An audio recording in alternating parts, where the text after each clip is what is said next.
Εδώ βλέπουμε μια αυτοσχέδια κλωσομηχανή.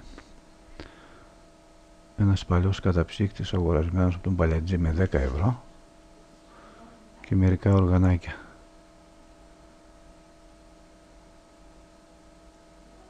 Χρονοδιακόπτης 5 ευρώ. Θερμόμετρο δεν έχει σημασία πόσο ακριβό. Εκεί μπορεί να γίνει ο σκόπης των αυγών.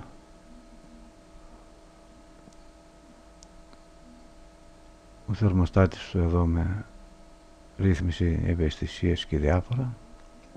Κλείνει το θερμόμετρο.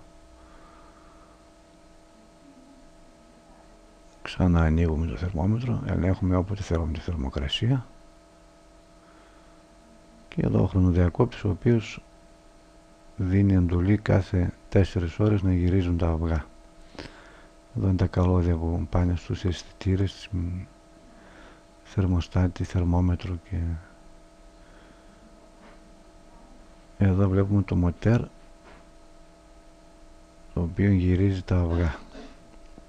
Είναι μια παλιά ηλεκτροβάνα, η οποία ήταν για πέταγμα και χρησιμοποιήθηκε εδώ.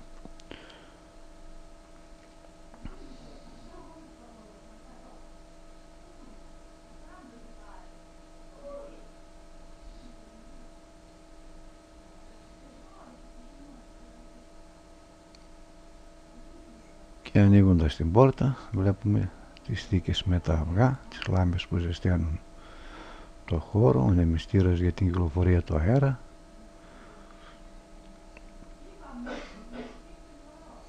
Χωράει 28 αυγά, από 7 η κάθε σειρά, θα μπορούσε περισσότερο, αλλά έγινε λίγο χωρίς πολύ καλή μελέτη. Ανοίγοντας λοιπόν το κουμπί του χρονοδιακόπτη, θα δούμε τώρα πως θα γυρίσουν τα αυγά.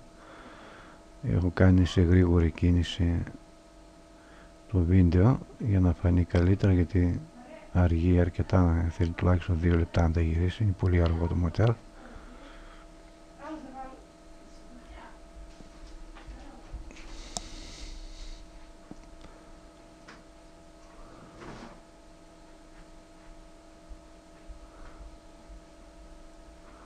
Ήδη εδώ έχει φτάσει στη μέση κίνηση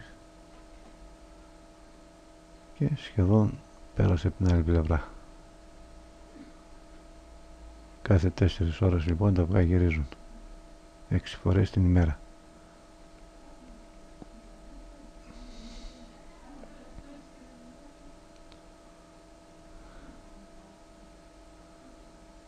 Από κάτω είναι ένα τελάρο το οποίο μπαίνουν τα αυγά όταν είναι να βγουν τα πουλάκια. Και εκείνο το σιρτάρι με τα δοχεία με την υγρασία, τα νερά για την υγρασία.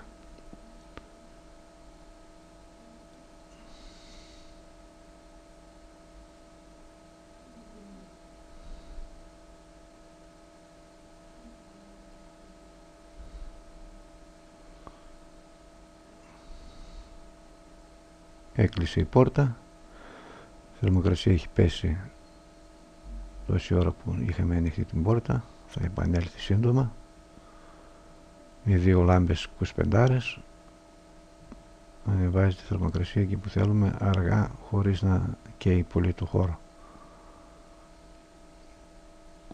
Η επιτυχία είναι πολύ καλή, έχω βάλει 21 αυγά και βγήκανε τα 20, ανάλογα αν είναι καλά τα αυγά έχουν σπόρο.